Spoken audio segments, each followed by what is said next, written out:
¿Qué tal? Buenos días, ¿cómo están? Bueno, acá estamos de vuelta con nuestras charlas matutinas y hoy nuevamente vamos a hablar del régimen de inversiones, del régimen de incentivo para inversiones extranjeras. Tenemos con nosotros a Juan Martín Jovanovic, que es socio de KPMG y es especialista en temas de aduana, impuestos internacionales, disertante para la OCDE, para la Organización Mundial de Aduanas, participó o fue parte del Tribunal Fiscal y ha participado con gente de otros estudios en la redacción del proyecto del régimen, con lo cual nos va a hablar de la 27742, el decreto 749 reglamentario, y bueno, cómo es el estado después de un mes de rodaje y bueno, y las preguntas que tengamos. Vamos a charlar unos 40 minutos y luego va a estar abierto para preguntas. Así que, Juan Martín, muchísimas gracias por prestarte a esta charla y te cedo la palabra. Gracias, Dani, gracias por la invitación, primero que nada. Y bueno, quería contarles un poco, quizás empezar haciendo un poquito de historia de cuándo empezó a gestarse este régimen.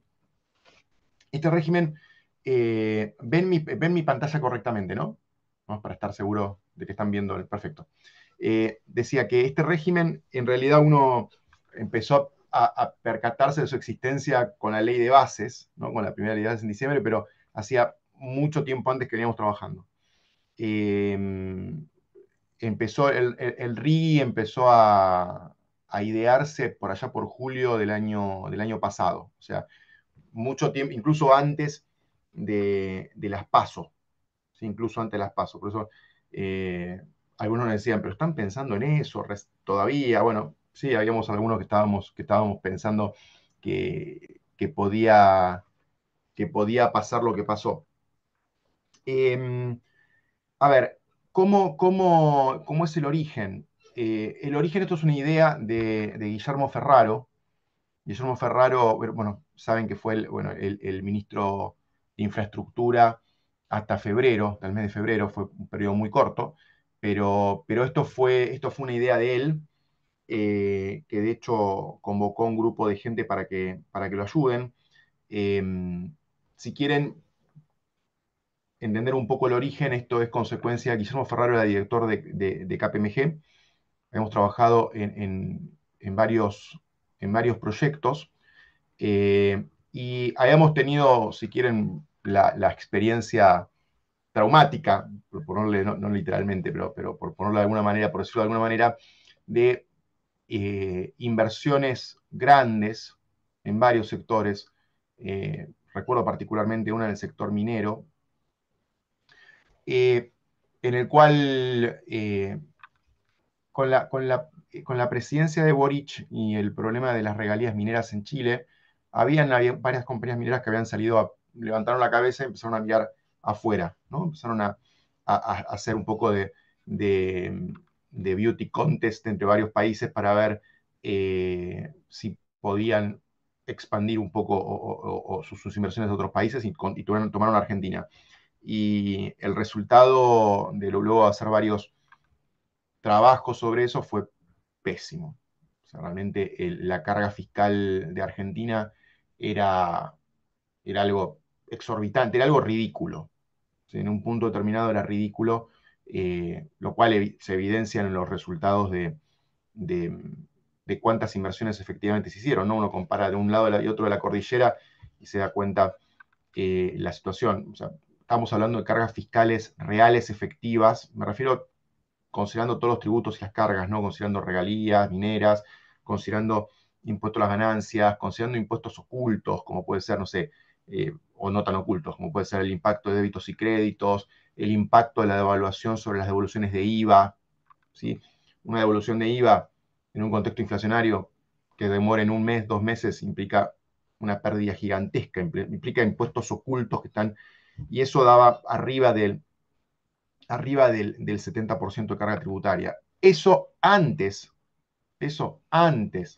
del peor impuesto de todos, que no me estoy, para las empresas, no me estoy refiriendo a la inflación como tipo, hay un impuesto mucho peor para cualquier proyecto exportador, que es el que está incluido en el tipo de cambio. O sea, cuando yo obligo a liquidar un tipo de cambio real, lo que estoy aplicando es un impuesto escondido en el tipo de cambio. Con eso superábamos el 85%, no sé, la carga tributaria cuando hacías esa cuenta ya era incalculable.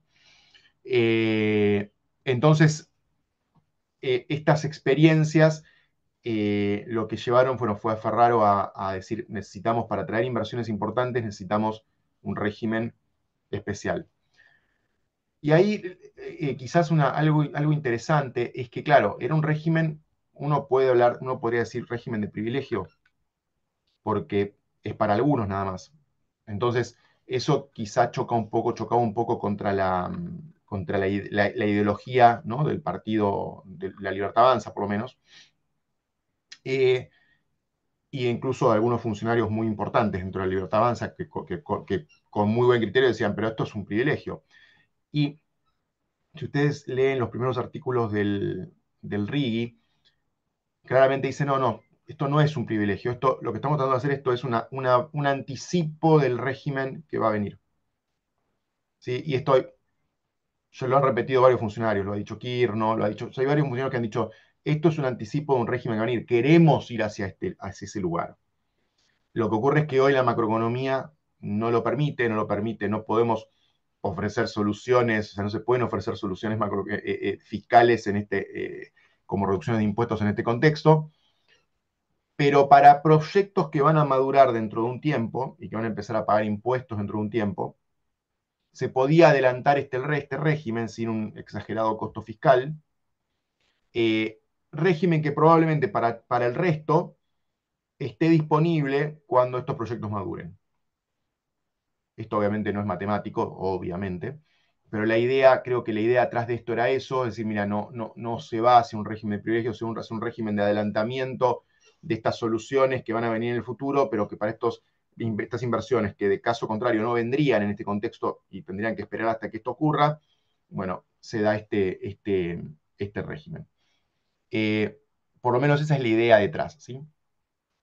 Bueno, a ver, como decía, esto se empezó a discutir por allá por el mes de julio, se empezó a trabajar en un texto y quedó como resultado el proyecto que se envió en el mes de diciembre como un anexo a la ley de bases, Luego, cuando la ley de bases se retira y vuelve posteriormente, ya vuelve como parte del articulado, ya está dentro del articulado de la ley de bases, sino como anexo.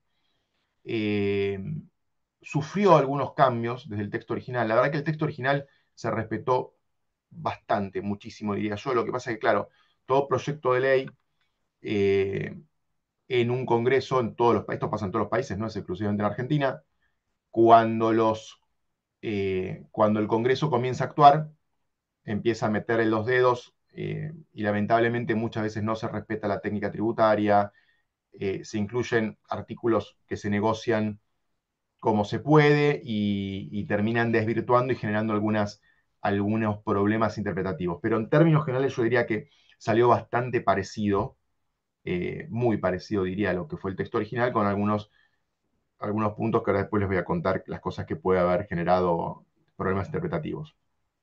Juan Martín, me parece que no se ve la pantalla si estás compartiendo. A ver, voy a tratar de compartir de vuelta. Ahí A está, ver, perfecto, gracias. ahora. Excelente, Vale, gracias. bien. Entonces, ahora así arranco con el. Bueno, voy a empezar al revés, voy a empezar con un ejemplo. Voy a empezar al revés. En vez de empezar con la explicación del régimen, vamos a empezar con un ejemplo de cómo se aplicaría, por ejemplo, el RI. Después, si quieren, vamos desarrollando cada una de cada uno de los institutos o las cosas que va incluyendo. Entonces, supónganse que tenemos una compañía holding extranjera que tiene acá una compañía local que tiene tres actividades, llamémosle. Las actividades son una mina, uno que es un proyecto de inversión que está en fase de exploración. A ver, tomo la mina no porque el RI sea exclusivamente minero, está claro, ¿no? El RI es multisector, tiene varios sectores incluidos. Si ustedes me preguntan a mí en qué pensábamos estrictamente cuáles fueron los sectores que guiaban de alguna manera la redacción. Sí les puedo decir que tenía mucha incidencia minería, se pensaba mucho en minería, se pensaba mucho en infraestructura, se pensaba mucho en petróleo y gas. Esos son, si quieren, los tres sectores que lideraban nuestras ideas cuando íbamos, o sea, cuando buscábamos un ejemplo, siempre caíamos en algún ejemplo de esas tres áreas. Pero, insisto, habían otras, estaba tecnología, está foresto industria. De hecho, la lista varió, la lista original no era la que está en la ley, la lista tenía otras cosas. ¿Sí? En un momento llegó a incluir actividad industrial general, pero bueno, primó la idea de restringir un poco porque industria era demasiado amplio. Pero sí, si quieren, para que entiendan también por qué hay ciertas cosas redactadas de cierta forma, es como había algunas ideas guía y esas ideas guías eran siempre las que surgían de los ejemplos que terminamos debatiendo en el grupo de trabajo. ¿No? Entonces decía, un proyecto de exploración, o sea, un proyecto minero que está en etapa de exploración y desarrollo de mina con 1.400 millones. Después tienen un segundo proyecto, en este ejemplo, que en etapa ya de producción, con lo cual esto va a ser un proyecto de ampliación por 600 millones, y un parque solar que en este ejemplo no lo vamos a incluir supongamos que es un parque solar que ya está operando. Entonces tiene tres actividades. El, el, la idea general de Ferraro y la instrucción que nos dio en su momento fue, yo quiero que esto sea aplicado a un vehículo que tenga un proyecto. Yo no quiero que esto sea contabilidad separada, que se lo pueda aplicar a cualquier actividad de la empresa, no, esto es a un proyecto de una empresa o de un vehículo.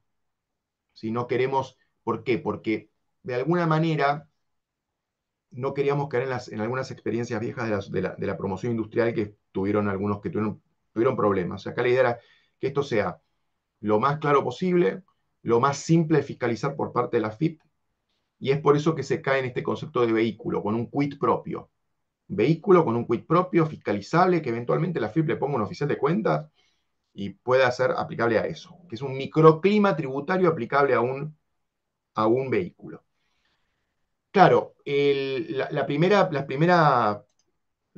idea fue decir, bueno, ok, sociedades anónimas, sociedades responsabilidad limitada, sociedades sucursales de sociedades extranjeras, no mucho más. Entonces dijeron, bueno, pero hay las UTES, bueno, ok, y las UTES. Y después surgió un problema, decían, bueno, claro, pero imagínense un proyecto minero, un proyecto petrolero, por eso digo, una concesión de infraestructura, por eso digo que volvíamos mucho sobre ese punto. Imagínense tener que transferir el inmueble, tener que transferir los permisos, tener que transferir las concesiones mineras, que son como inmuebles, se transfieren como inmuebles, con los costos de tributos provinciales en caso de que no quieran adherir las provincias que no adhieran, o las que incluso las que adhieran, que puedan tener tributos ya existentes. Entonces, eso podía generar de alguna manera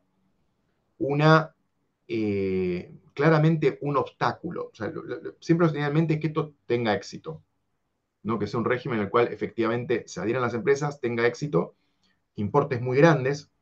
Ahora, importes muy grandes en los cuales encima de todo le pongo una barrera porque tienen que transferir toda una propiedad minera a un nuevo vehículo, con lo que ello implique, incluso si tuvieran que hacer una reorganización libre de impuestos, es un drama, especialmente tipo, por la parte registral, la parte tributaria. Entonces, pero Ferraro insistía en que él creía que para que esto tenga éxito tiene que ser un vehículo. Entonces, ahí surge la idea de la sucursal dedicada. La sucursal dedicada, para que todos lo entiendan, es una sucursal común y corriente de la Ley General de Sociedades.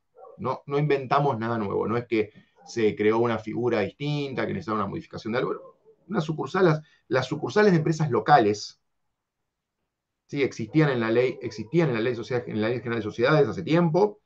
De hecho, muchas veces, por ejemplo, para operar en zona franca o para operar en Tierra del Fuego, se constituían sucursales para que tengan su contabilidad. Con lo cual, insisto, esto no es una sucursal de empresa extranjera, esto es una sucursal de empresa local. La diferencia, lo que hace la ley, que sí cambia sustancialmente lo que veía antes, es que estas sucursales de empresas locales antes no tenían un quit separado. No eran contribuyentes de ganancias separados. Acá sí. Acá la sucursal, la ley, la transforma. No es que tenga una personalidad jurídica distinta, es la misma persona. Estamos hablando es partir el balance en dos un balance para la sociedad principal, un balance para la sucursal, pero es como si fueran dos bolsillos de una misma persona. Lo que sí a efectos tributarios se crea la ficción, ¿sí? Se crea la ficción de que esta sucursal va a ser un contribuyente de impuesto a las ganancias, va a ser un contribuyente de IVA, va a tener su quit. Vieron que dije ganancias e IVA. En ningún momento dije tributos provinciales. De hecho, la propia ley dice esta ficción no rige para ningún otro tributo, especialmente para los provinciales y municipales. Y yo me arriesgaría a decir ahí, incluso me arriesgo, esto, insisto, no hay consenso en esto es una interpretación, entiendo que puede haber interpretaciones diferentes, ¿eh? Pero al no haber una persona jurídica diferente, al no haber un ente diferente, al no ser ni siquiera una agrupación no societaria, esto es el bolsillo izquierdo y el bolsillo derecho de la misma persona, no hay transacciones. Y si no hay transacción, o sea, lo único que hay transacción es una transacción ficta a efectos de los impuestos federales, ganancias e IVA, solo para efectivizar el beneficio del RIGI, para poder hacerlo efectivo de una forma fiscalmente razonable, pero no estamos creando transacciones, porque no, de vuelta, la sucursal no transacciona en la vida real con su casa matriz. O sea, lo único que está haciendo acá, es a efecto de estos dos impuestos, es crear esta ficción para poder hacer efectivos el régimen de ganancias, el régimen de IVA. Pero eso no significa que me pueda venir a una provincia y decirme, ay, te voy a grabar esa prestación que existe entre el bolsillo izquierdo y el bolsillo derecho. Es como que me digan que quieren grabarme el movimiento de un mueble de mi casa a el depósito no sé, desde la casa matriz al depósito que tienen Castelar. O sea, no, sería ese mismo tipo de ejemplo. Entonces, vuelvo al concepto. El concepto es que tiene que tener vehículos de propósito único o de proyecto único. ¿Sí? En este caso sería la mina 1 y la mina 2. Ustedes me dirían, ¿y por qué no podemos hacer un vehículo único en este caso? Sería posible poner mina 1 y mina 2 en un solo vehículo eventualmente. Lo que pasa es que habría que ver si están a más o menos de 200 kilómetros. Porque el primer requisito que tiene el RIE es que sean proyectos que estén a menos de 200 kilómetros y esto no es menor, y además tienen que ser los componentes del proyecto, o sea, mina 1 y mina 2 acá. Y supónganse que estemos hablando de dos concesiones mineras diferentes, que están lejos, que no están ubicadas en el mismo lugar. Estos dos proyectos deberían ser inescindibles. Inescindible quiere decir que uno no se haría sin el otro. Y esto le está prestando muchísima atención la comisión evaluadora. Nosotros presentamos un proyecto hace 2 semanas ya, o sea que ya tuvimos nuestras primeras reuniones con la comisión evaluadora y le están poniendo muchísimo énfasis a esta cuestión del proyecto único. ¿Por qué? Ahora voy a explicar por qué. Porque en realidad, acá en este caso que estamos mirando, los dos proyectos superan el mínimo, con lo cual no sería un problema en principio, pero hay veces que uno de los dos proyectos no supera el mínimo. Entonces, se hace un proyecto único con dos componentes para que los dos estén incluidos. Y eso mucho a la comisión evaluadora no le estaría gustando. Entonces, es algo para tener en cuenta. Y aclaro acá, el concepto de uno no sería sin el otro, o sea, unidad económica inescindible, con lo cual un proyecto no se haría si no tuviera cada parte de esos componentes. No están, la comisión evaluadora en principio, insisto, esto en principio, no estaría considerando que la parte financiera forma parte de esa inescindibilidad, o sea, que no lo hago porque financieramente no me permite el otro, sino que estarían más tendiente a pensar que esta inescindibilidad tiene que ver con una cuestión operativa más que financiera, ¿sí? Pero bueno, insisto, todos estos son los primeros pasos, se va a tener que discutir mucho, hablar mucho, este es un régimen muy complejo, si ustedes lo comparan con otros regímenes de incentivos fiscales como la ley de inversiones mineras, el decreto 234, a ver, el régimen forestal, van a ver que estos son regímenes que tienen, no sé, 10, 20 artículos y este tiene no sé, tiene 50, 60 artículos, 70. Entonces, esto es bastante más complejo, abarca un montón de áreas y es sensiblemente diferente. Eh, Ahora bien, hay un tipo específico de proyecto que, bueno, le llamamos PELP, que es Proyectos de Exportación Estratégica de Largo Plazo, que son para, o sea, el mínimo de inversión para proyectos normales, comunes y corrientes, RIGI normal, RIGI regular, es de 200 millones de dólares. Ahora, si el proyecto tiene más de 2.000 millones de dólares, puede calificar como este concepto de PELP, proyectos de exportación estratégica a largo plazo, en cuyo caso tiene algunos beneficios especiales. Por ejemplo, puede intervenir más de un BPU. En vez de ser un BPU único en un RIGI regular, el BPU tiene que ser uno solo. Entonces, en este caso, tengo que hacer un vehículo, un BPU, para un proyecto y otro BPU para otro proyecto. Ahora, si fuera un proyecto PELP, ¿sí? Y en un mismo proyecto no podría intervenir más de un BPU. En cambio, en un proyecto PELP puede intervenir más de un BPU. Puede presentarse en forma conjunta por más de un BPU que va a ser distintas partes del proyecto cada uno. ¿Sí? Y el importe, el monto mínimo se tiene que conformar, se tiene que cumplir en forma conjunta. Esto es una diferencia importantísima.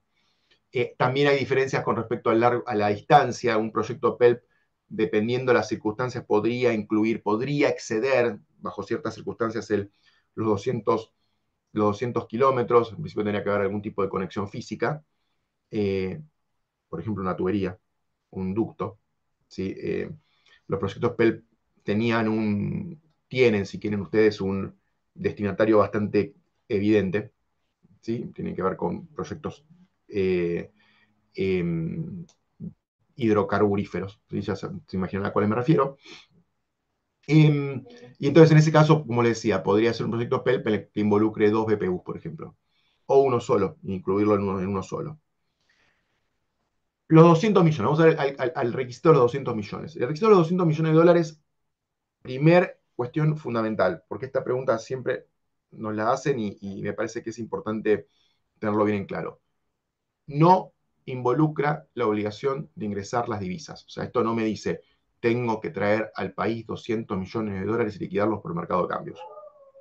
De hecho, una primerísima versión del RIGI lo decía y eso voló muy rápido, se eliminó rápidamente. Imagínense ustedes que un régimen de incentivo para inversiones de esta magnitud en un gobierno que tarde o temprano va a terminar con el régimen de cambios, parecía poco feliz poner ese requisito al principio, ¿no? Yo creo que iba a espantar más que ayudar. Con lo cual, justamente no hay una obligación de liquidar divisas. Este es un régimen, no es el decreto 234. Este es un régimen en el cual lo que hay que hacer es gastar. ¿Gastar en qué? En CAPEX. ¿Sí? Gastar en activos, en lo que le llama la ley activos computables. Concepto muy general. ¿Qué es un activo computable? Un activo computable, la ley tiene una definición negativa. O sea, lo que dice es todo aquello que no sea bien de cambio y todo aquello que no sea activo financiero. Todo lo demás, todo lo que sea un activo, se computa. Ahora, hay algunos que tienen limitaciones, ¿sí? Por ejemplo, adquirir un inmueble se puede computar, pero hasta un tope de 15% de 200 millones, o sea, 15% del mínimo. O sea, no puedo exceder, ¿sí? De el 15%, o sea, de 30 millones de dólares. No voy a poder computar más. Por ejemplo, si mi inmueble me salió 70 millones, solo voy a poder computar como activo computable 30. ¿Sí? Y lo mismo si los activos que estoy adquiriendo los adquirí están adentro de una compañía. O sea que si yo compré las acciones de una compañía que tiene activos computables, el tope que puedo computar por esas acciones, que de otro modo no podría computarlas por ser un activo financiero, el tope que puedo computar por esas acciones son 30 millones de dólares. ¿Sí? Y lo mismo si estoy transfiriendo activos propios que yo tengo a una sucursal dedicada. En todos los casos, tienen que ser activos construidos, desarrollados, adquiridos luego del 8 de julio del 2024, porque es la fecha de sanción de la publicación de la ley. Ahí Con respecto a los inmuebles, quiero hacer una aclaración. Esto es adquisición, no construcción. Y esto fue una modificación que se hizo en su último momento, yo no sé si fue en diputados o en Senado la segunda vez que entró la ley. Eh, lo que está, lo que está limitado al 15%, al tope del 15%, es la adquisición de inmuebles. Si yo construyo un inmueble no tengo tope. Eso se activa, mientras tanto en cuanto sea un activo y no sea un bien de cambio, lo puedo computar en forma completa. Entonces acá tenemos varios conceptos. Pónganse que esta inversión, ¿sí? Bueno, acá los 200 millones coincidieron con, ustedes ven mi puntero, ¿no? Acá los 200 millones coincidieron, bueno, con el mínimo. Pónganse que estamos hablando de un mínimo de 200 millones de dólares en este proyecto, y este proyecto lo que se va a gastar es en ciertos servicios esenciales, porque hay ciertos servicios esenciales que pueden computarse hasta un tope del 20% del mínimo, o sea, hasta 40 millones de dólares. Servicio esencial es aquel sin el cual no podría hacerse el proyecto. Estos servicios son los servicios que no se activan. No estamos hablando de una locación de obra, no estoy hablando de una locación de obra que me van a construir una planta industrial. Esos no son servicios, eso se computa como activo computable, porque justamente es la obra que va a generar un activo. Estos servicios son servicios que en general son gastos operativos, ¿no? No estamos hablando eh, no estamos hablando de gastos activables. Entonces, acá, como decía, súmanse que van a gastar 200 millones de dólares en este proyecto en pagar ciertos servicios esenciales, ¿sí? Que van como OPEX, no como CAPEX. Bueno, puedo computar un tope, un máximo de 40. Supóngase que tengo adquisición de inmuebles. Tuve que comprar un terreno, tuve que comprar una planta industrial, tuve que comprar un galpón. Bueno, supóngase que me sale 200 millones, tope 30. O sea, no puedo computar más de 30. 15% de 200. Y ahora tengo después obras, aquí, o sea, construcción, locaciones de obra y bienes de capital activables. Supóngase que voy a gastar 200 millones, de estos puedo computar el 100%, en tanto en cuanto todo esto sea posterior al 8 de julio. Por lo tanto, incluso los puedo computar aún cuando mi proyecto aún no se haya registrado, no se ha adherido al del río. O sea que si empecé a gastar luego del 8 de julio y no adherí, y todavía no adherí, cuando adhiera voy a poder computar esto. Entonces, en este caso, por más de que la inversión sea de 600 millones, tengo 270 millones que son computables. Ahora, la regla, como le dije, es 200 millones. ¿En cuánto tiempo? En el tiempo que uno disponga. El proyecto de uno lo define uno, la extensión de cuánto va a ser esta inversión. Si quieren, el límite de tiempo tiene que tener cierta razonabilidad. Es uno de los motivos por los cuales la comisión evaluadora podría rechazar un proyecto si no fuera razonable la extensión del plazo. La comisión evaluadora también va a tener en cuenta la extensión del plazo para definir si en realidad estos son efectivamente CAPEX para un proyecto específico o es CAPEX habitual, el CAPEX de mejoras y mantenimiento, no mantenimiento, pero sí los CAPEX habituales que hace una compañía. Si es un CAPEX habitual y no es un proyecto distinto al original que tiene la compañía, probablemente no lo acepten, ¿sí? Porque van a decir, no, esto no es un proyecto, esto es la misma actividad que tenías.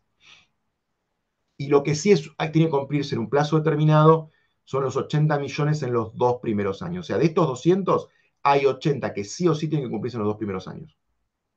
¿Sí? Eso sí es un requisito indispensable. Por eso muchas veces cuando uno evalúa proyectos dice, bueno, tengo un proyecto, 200 millones es mucho. Bueno, para. 200 millones es en un plazo determinado. Vos, si tenés un proyecto que podés plantearlo como un proyecto único y que son 80 millones en tus primeros 2 años, pensémoslo, porque quizás se pueda hacer algo. Eh, Estos 200 millones de mínimo en general se aplican a todos los sectores, salvo un par de sectores de hidrocarburos en los cuales el importe es un poco mayor, que ahora lo vamos a ver ahora lo vamos a ver más adelante. ¿Y qué se entiende por activo? Bueno, no hay una definición de activo. Mi posición es que deberíamos recurrir a la contabilidad, IFRS, NIF, o la contabilidad local, o las las regulaciones contables, pero sí, esto que les decía que tiene que ser adquirido luego del 8 de julio. Bueno, acá les proyecto cuáles son las actividades. Las actividades son, bueno, foresto industrial, infraestructura. Foresto industrial tiene alguna cuestión en el texto, esto está en el reglamento, no en la ley. Y el problema que tiene ahí es que dice incluye implantación de bosques. Lo que no se queda claro es En definitiva, si la implantación de bosques sola puede ser suficiente para pedir un RIGI, o si tengo que tener una implantación de bosques más una actividad industrial, o si tengo una actividad industrial, por ejemplo, un aserradero, sí o sí tengo que también tener implantación de bosques. Queda un poco, el reglamento tuvo ahí quizás alguna imprecisión. Después tenemos el sector infraestructura, el sector minería, que incluye no solo las actividades de exploración y explotación, sino también los servicios para los servicios mineros, llamémosle. Tenemos el sector de energía, que es relativamente simple. Petróleo y gas es quizás el más complejo porque petróleo y gas dejó afuera el upstream, ¿sí? Dejó afuera la parte de producción y exportación, salvo el offshore y salvo el gas natural licuado para exportación, que esos quedaron incluidos. El sector tecnología quizás es una especie de comodín, ¿no? Porque tiene un montón de cosas, ¿sí? De hecho, por ejemplo, el gobierno aclaró que en el sector tecnología podría ser incluido, por ejemplo, la fabricación de motores híbridos o vehículos híbridos, que la industria automotriz no está, sin embargo, como tecnología podrían ingresar. Se incluyó también la industria siderúrgica y el turismo, que incluye hospedajes y alojamientos y esparcimiento. Eh, Se pueden incluir proyectos preexistentes. O sea, yo podría agarrar y decir, mira, tengo un proyecto que existe y está operando, pero necesito ampliarlo.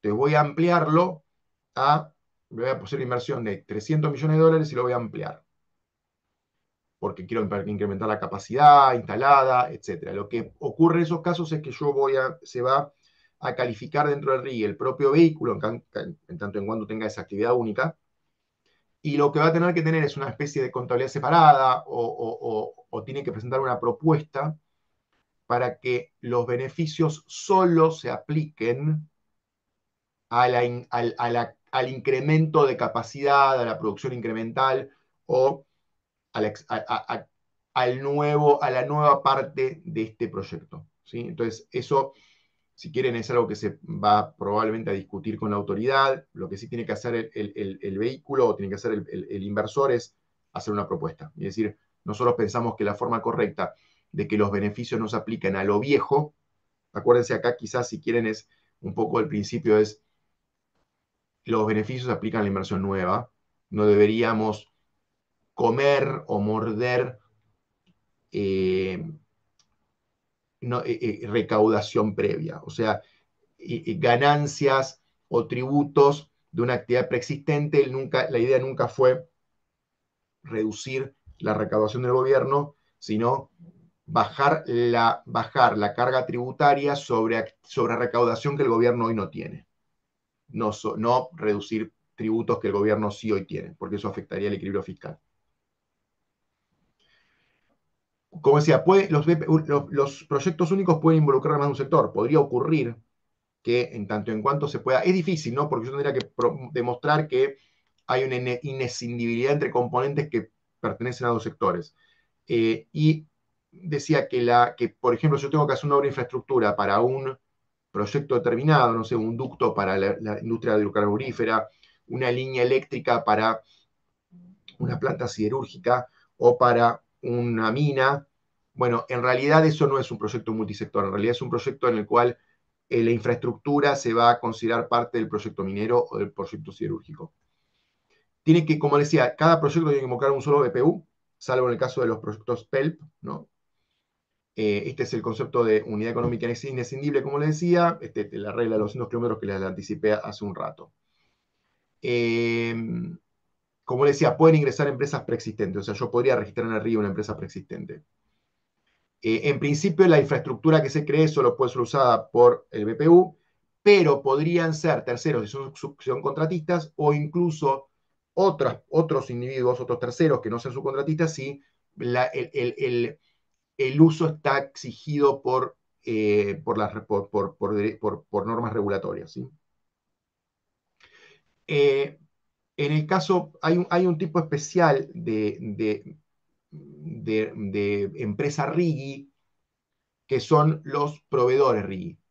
Los proveedores RIGI se pueden registrar en el RIGI aun cuando no tengan un proyecto de 200 millones, cuando le van a proveer bienes o servicios a un BPU que está adherido al RIGI. O sea, es una especie de mini RIGI que se le puede aplicar a estos proveedores que no requiere un porcentaje de inversión, que es solo al efecto de que ellos puedan seguir proveyéndoles bienes importados, que de otro modo el BPU los desplazaría. El BPU diría, mira, no me conviene comprarte porque yo tengo exenciones. Acuérdense que el RIGI involucra exenciones de derechos de importación, dicho en forma muy genérica, para bienes de capital o bienes de información, de información y tecnología.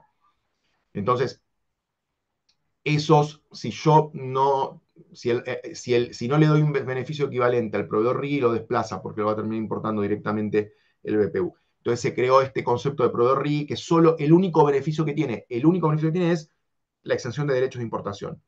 ¿Y para qué es esta exención? Es para insumos, para fabricar los bienes de capital o de información y tecnología para proveérselos a un BPU, o la importación directa de los bienes de capital para proveérselos a un BPU.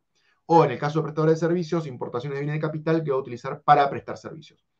Esos son los proveedores RIGI que se pueden inscribir y no pueden ser vinculados en principio con el BPU, salvo que sean los únicos capaces de proveer estos bienes o servicios. Como le decía, el mínimo de inversión es 200 millones genérico, pero se incrementa para explotación offshore de hidrocarburos, explotación de gas para exportación y para transporte de almacenamiento 300 millones. Entonces el resto son 200 millones.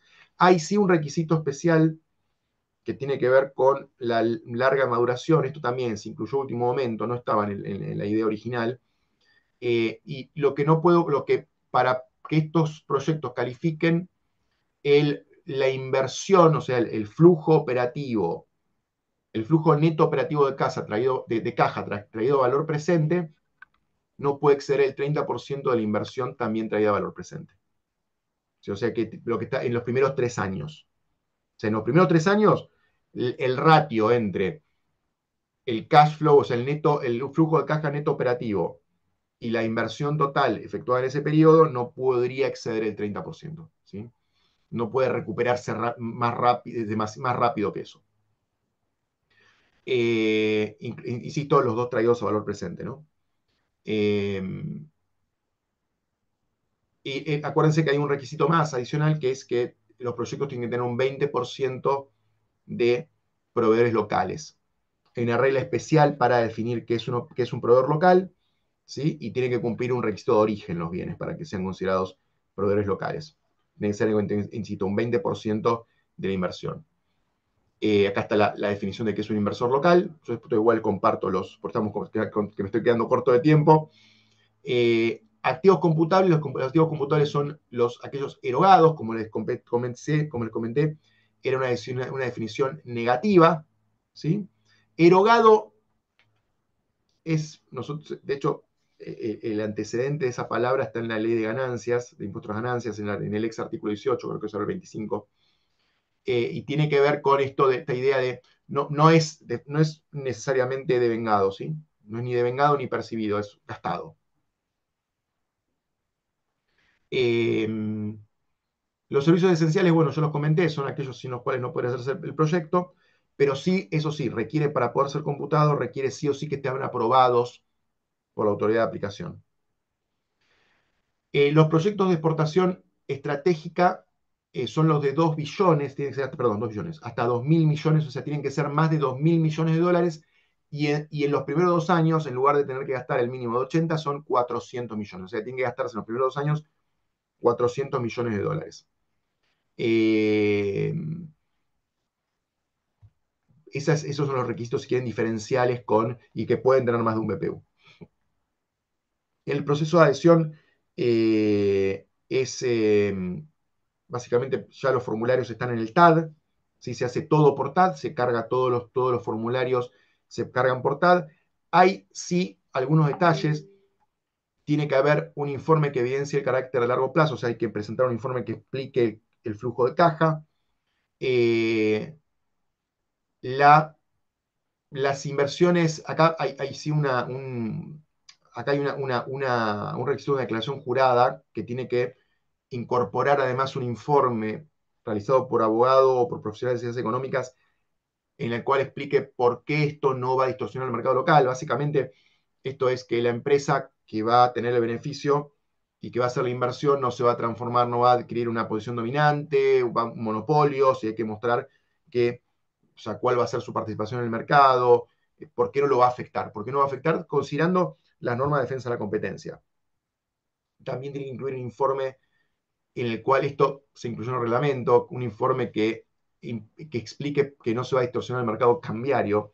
Básicamente lo que está diciendo acá es, mostrame si vas a ser un demandante neto de divisas o un oferente neto de divisas, o sea, si vas a pedirme divisas para importar y no vas a traer divisas o no vas a traer divisas de exportación, y en cuyo caso, por eso en general, cuando son exportaciones de commodities o cuando el proyecto involucra más de un 90% de exportaciones, en general se presume que no lo va a afectar, y caso contrario, bueno, va a ver que podría aplicarse un requisito de balanza de divisas. Como les decía, tiene que incluir un plan de desarrollo de proveedores locales, explicando cómo se va a cubrir este 20%, y tiene que incluir un informe de valor económico financiero sobre la factibilidad. ¿Sí? Con respecto a permisos y habilitaciones, hay que decir cuál es la fecha aproximada que se van a obtener, y un análisis que diga, mira, este proyecto se está alineado con los objetivos del RIGI. Plazo para aceptación 45 días, pero podría suspenderse cuando el gobierno pide documentación, cuando el gobierno cita audiencias.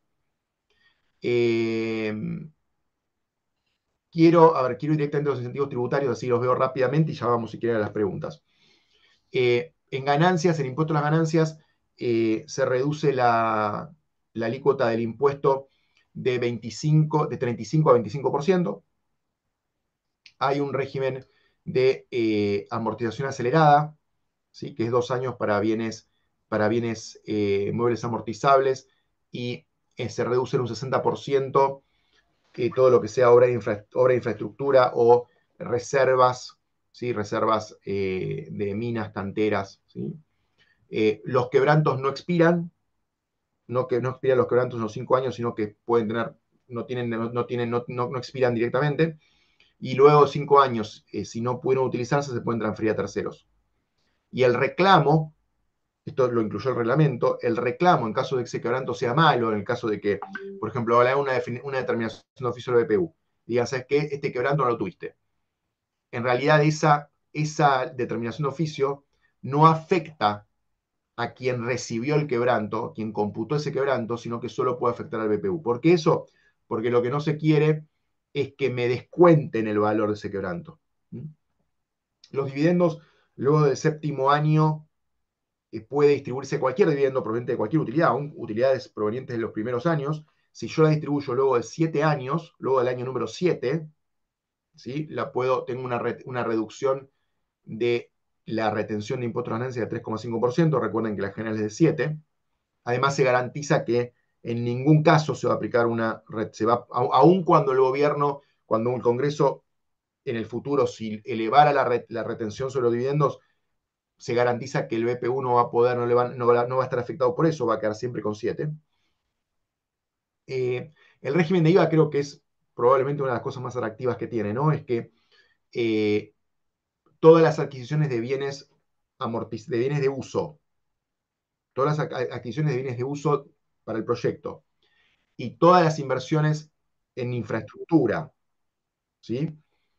Adicionalmente a los servicios necesarios para esas inversiones o para construir esos bienes, los puedo pagar con un certificado de crédito fiscal que emito yo. O sea, no voy a desembolsar. Obviamente, el crédito fiscal de la factura no me lo voy a poder computar, pero lo pago con un papelito que emito yo. No desembolso plata. Ese certificado de crédito fiscal es crédito fiscal para el proveedor.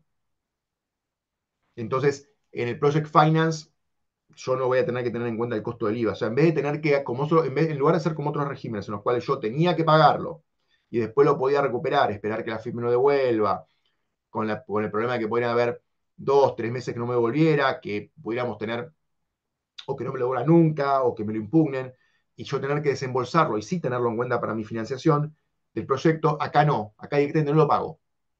Ahora ustedes me dirán, bueno, pero para Martín, vos le entregás a este proveedor este papelito, certificado, Y este proveedor capaz que pagó un montón de IVA previamente, capaz que le pagó IVA a la aduana, capaz que le pagó IVA a sus proveedores, y capaz que se queda con un crédito fiscal. ¿Qué hace con este papel? Bueno, si en 2 meses no lo usa, puede pedir la devolución o lo puede transferir a terceros. Esta es la parte más interesante. Lo puede transferir a terceros sin que la FIP pueda ni a él ni a cualquiera que esté en la cadena aguas abajo reclamarle en caso de que ese certificado tenga problemas. ¿Por qué eso? Porque la idea fue que encuentre certificado su usuario en el mercado fácilmente, sin descuentos, sin tener que hacer un due diligence, sin que me digan, no, te voy a pagar un 10% menos porque eh, por el precio de ese certificado, porque no sé si es bueno, porque puede tener problemas, por lo que sea. Entonces la idea es que sea automático, que el certificado encuentre a su usuario en el mercado y que fácilmente lo pueda transferir el proveedor y entonces no tenga mayores problemas para aceptárselo al BPU cuando le va a proveer algún bien, o un servicio. Es un poco el concepto general. Las UTEs, como les decía, pueden ser BPUs, obviamente si tienen una actividad única. El tema es que la UTE lo que hace este régimen es transformarla en un sujeto de impuestos a ganancias. Ustedes saben que las UTEs no son contribuyentes de impuestos a ganancias, sino que lo que hacen es distribuir utilidades que luego son computadas por sus miembros para dar efectos de ganancias. Acá no, acá como tenemos que aplicar la alícuota del 25%, la UTE tiene que ser un sujeto, igual que las sucursales dedicadas, ¿no? Eh, bueno, desde el punto de vista, después el otro incentivo tributario es que se computa 100% contra el impuesto, contra impuesto a las ganancias, el impuesto a los débitos y créditos.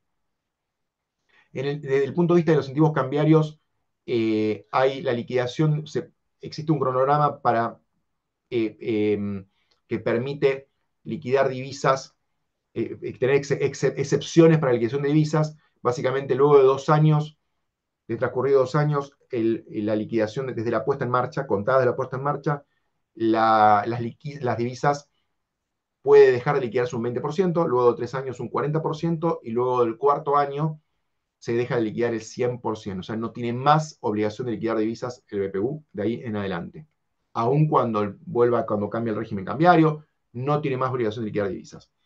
Y de alguna manera el régimen lo que garantiza es que en la medida que los aportes de capital o los préstamos se ingresen por el mercado de cambios, se garantiza que se van a poder repagar por el mercado de cambios, así como también los intereses y los dividendos. Esos son si quieren de alguna manera, a grandes rasgos los beneficios. ¿Sí? Eh, y también lo que dice el RI es que lo único que me podría aplicar el gobierno en principio es un régimen que si yo dejo divisas en el exterior, antes de poder pagar otras cosas con divisas locales, pague con esas divisas del exterior lo que tengo. Pero no es que me lo impone como una obligación, sino que me dice en tanto en cuanto el régimen que existe en ese momento lo requiera. Eh, quería terminar con la parte de los incentivos aduaneros. Los incentivos aduaneros son exención de derechos de exportación luego de 3 años. Acá sí es 3 años de la adhesión, no de la puesta en marcha. O sea, luego de la adhesión, a partir de luego de 3 años, tengo exención total de derechos de exportación. Y en el caso de derechos de importación, la exención es para bienes de capital. La ley es un poco más amplia, pero el reglamento lo limitó a bienes de capital o bienes de tecnología e información. Lo que pasa es que son aquellos que están identificados como tal en la nomenclatura. Eh, Puede, de todos modos, a pedido del BPU, y si fueran esenciales, se puede incluir algún bien que no esté en esa lista. Lo que sí no pueden ser insumos. Insumos no. Insumos no están sujetos, no están exentos de derechos de importación. Y ahora sí termino con un punto que es la estabilidad, que creo que es lo más importante que tiene este régimen. La estabilidad, muchos dicen, bueno, tuvieron malas experiencias con el régimen de inversiones mineras, fallo minera del altiplano de corte que no protegió al contribuyente debidamente, los derechos de exportación sobre las exportaciones mineras. A ver, hubieron muchos casos de estabilidad fiscales que no se respetaron en el pasado. Lo que les puedo decir es que en este régimen se aprendió de la experiencia pasada y se trató de incluir procedimientos, que fueron cosas que justamente faltaban en los regímenes anteriores y que muchas veces, como se tuvo que recurrir al amparo para buscar protección, lo que ocurrió es que la Corte decía, bueno, este no es el procedimiento. Entonces se incluyeron, si quieren, algunas cosas que cubrieron todos esos problemas. Entonces, por ejemplo, esta ley dice claramente que si me aplican tributos que no existían al momento en el cual yo estabilicé o me incrementan tributos, no los tengo que pagar. Entonces acá no va la regla de, bueno, no, solo repete, primero pagá y después discutí y después probame que excedí la carga tributaria. No. Si el tributo no existía o no estaba en este nivel, cuando me lo están aplicando, me están incrementando el tributo, me están sacando una exención, me están eliminando una deducción, lo que sea, yo no lo pago, no lo pago. Que me lo vengan a reclamar y tendré la posibilidad de discutir el futuro, pero yo no lo pago. O sea, no tengo, no me lo pueden, no me pueden exigir que pague primero para luego demostrar que se incrementó la carga tributaria. Lo segundo es que se idearon, por ejemplo, para efectos de los derechos de exportación, que eran un problema, por los derechos de exportación, a mí la aduana me dice, no exportás, si no pagás, y no exporto, no puedo salir, porque por la automaticidad del sistema María, del sistema Malvina. Entonces, ¿qué hago?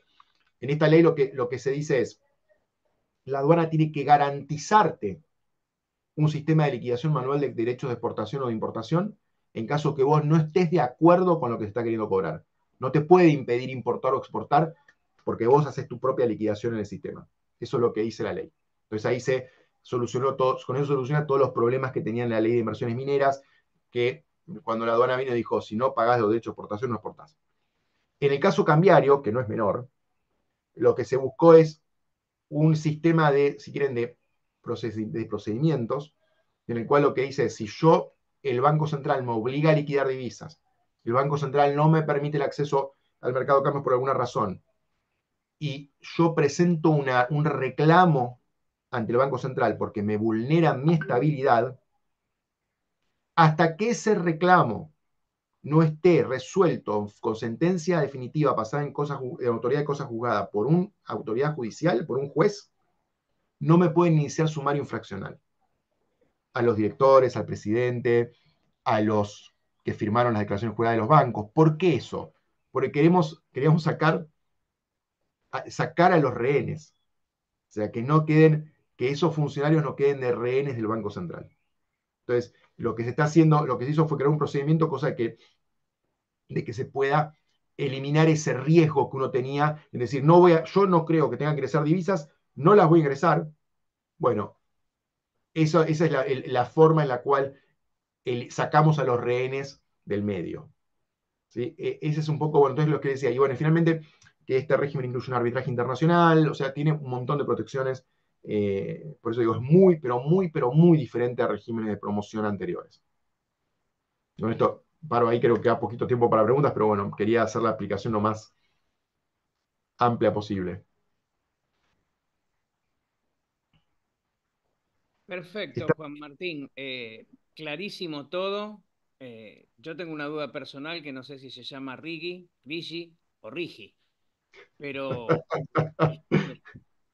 pero Le aparte, decíamos, mira, en el equipo, en el equipo le decíamos Rigi. ok, Todo le decíamos Rigi, pero hoy medio que está primando, me parece que la mayoría le dije Rigi por la G ahí, la I. sí, sí, como cónyuge y cónyuge, ¿no? Que supongo que Exacto. debe ser algo parecido. Bueno, una pregunta ahora, más seria. Como ayer anunciaron la construcción del gasoducto sur sobre el Rigi, digamos, o utilizando este, este régimen de inversión. ¿Cómo lo ves fluyendo?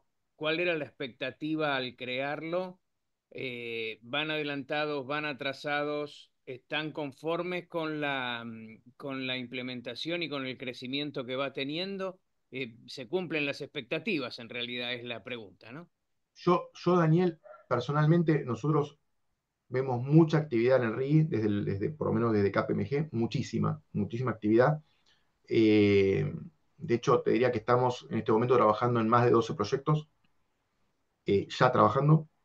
Les decía, uno ya presentado incluso, otros dos que se presentarán en este próximo mes, probablemente, y 12 más en marcha con la parte de factibilidad, evaluándolo. Otros 4 o 5 que estamos esperando que las empresas se decidan, con lo cual si solamente nosotros estamos con ese nivel, imagino que tomamos el mercado entero, la verdad que yo creo que probablemente exceda las expectativas de lo que se pensó en su momento. Creo que para el gobierno también le está, creo, de vuelta acá, si ya no hablo por mí, pero No, eh, no, por tengo la supuesto, no te sensación, lo... yo tengo la sensación de que el gobierno me parece que está teniendo resultados quizás hasta mejores de lo que esperaban, creo yo. Eh, y, y, la verdad es que sí está teniendo muy buena acogida, creo yo, el régimen. Perfecto. Em, ¿Los proyectos que ven son solo de energía y minería o No, hay alguna, hay más no, no, cosas? no, no, no, no, no. Mira, te digo un poco, así un paneo muy general. Bárbaro. Nosotros estamos viendo, eh, sí si quieren una idea medio mayoritario en el lado de minería y energía. O sea, minería y energía sí, quizás son los proyectos mayoritarios. Eh, em, Puede ser energías renovables, energía convencional, petróleo y gas y minería sí son la mayoría, pero nosotros estamos viendo proyectos siderúrgicos, estamos viendo proyectos de infraestructura, pocos, de los que hubiéramos pensado, pero hay algún proyecto de infraestructura, algún proyecto en tecnología. Esas creo que son las áreas que hoy estamos viendo que están teniendo mayor movimiento. Me preguntan en especial por biocombustibles y Sí. procesamientos de granos. ¿Hay Bueno, posibilidad de calificar? biocombustibles en el reglamento, ¿sí? Se hace referencia, a ver, no está claro, no está claro. Nosotros en un caso, porque pueden entrar, si querés, fíjense, voy a volver creo que lo tengo por acá en el listado de actividades, y lo tengo menos acá. Si se fijan, en energía Sí. habla de bioenergía, en petróleo y gas habla de refinación. A ver, podría intentarse, la verdad que no está claro, yo no tengo no sé cuál es la posición del gobierno, de la comisión evaluadora con respecto a eso, eh, quizás por bioenergía, pero no, a ver, no creo que se refieran específicamente a eso, pero quizás pueda haber ahí alguna beta, porque no está en ningún otro sector claramente. Ok. ¿Y el O en refinación. procesamiento de granos? Yo ahí Eh, no lo veo, Salvo no que lo veo. tuviera una tecnología determinada, especial Salvo o que puedan entrar por tecnología, por algo que sea muy innovador, pero no lo veo. comprendo. Bueno, muy bien. Y bueno, entonces vimos las perspectivas, entendemos qué es el sistema y bueno, tenemos, yo también tengo, como con algunas otras industrias, obviamente nosotros hablamos siempre de regímenes de incentivo, ¿no? Y realmente no son regímenes de incentivo, No, es poner a la industria o poner al sector en la misma condición que tiene cualquier otro inversor en otro lugar donde por ahí tiene más beneficios, pero por lo menos empezar a ponerlo en el mercado internacional de alguna forma lógica, ¿no? O sea, Daniel, totalmente. hablaste Daniel, vos de la carga totalmente. fiscal y de las distorsiones mayúsculas que sufrimos y bueno, yo lo vi por otra industria, digamos, pero es todo el mismo problema, ¿no? Bueno, eh, no sé si te quedó algo en el tintero, Juan Martín, o... No, aclarar que esto que decís vos que me parece que es absolutamente real. Esto, esto no es un régimen de incentivos. Básicamente, si yo, cuando a una empresa extranjera le explico que no va a tener obligación de liquidar divisas luego del cuarto año, me dice incentivo. ¿Qué estás hablando? Si no tengo ningún país Claro, del mundo obligación de liquidar exactamente, divisas. Derecho de ponerte en el... exportación. Claro, Tenés el incentivo de que no vas a tener derecho de exportación. ¿De qué me estás hablando? El mundo no aplica derecho de exportación. Al contrario, subsidia las exportaciones. sí, No es un incentivo. Si me dijeras que me vas a subsidiar, es un incentivo. Pero no me estás subsidiando, no me estás aplicando, no me estás castigando. sí, sí. Eh, Y además el costo fiscal, viste, siempre los funcionarios públicos tienden a verlo, obviamente, en el término del presupuesto anual. Entonces, muchas veces nada puede hacerse, porque a veces en los presupuestos anuales se afectan realmente, pero el año que viene recuperás. pero el año que viene no importa, ¿no? Esto Exacto. creo que nos da una perspectiva de trabajo de largo plazo. Y, y bueno, y el costo fiscal también muchas veces evaluado como costo fiscal de cosas que nunca vas a cobrar si no tenés los regímenes, ¿no? También Exactamente. así que bueno, ahí hay una gran, hay un gran espacio de docencia para hacer con estas cosas. Totalmente. Bueno, Juan Martín, entonces, mil gracias nuevamente a vos y a KPMG por haber participado en esta charla. Y bueno, a todos los socios del IAEF los esperamos en cualquier momento. Cuando tengamos algo interesante, importante como lo de hoy, vamos a volver a convocarlos. Así que muchas gracias y terminamos el call acá. Gracias, ¿eh? Muchas gracias, Daniel. Gracias. Hasta luego, gracias a todos.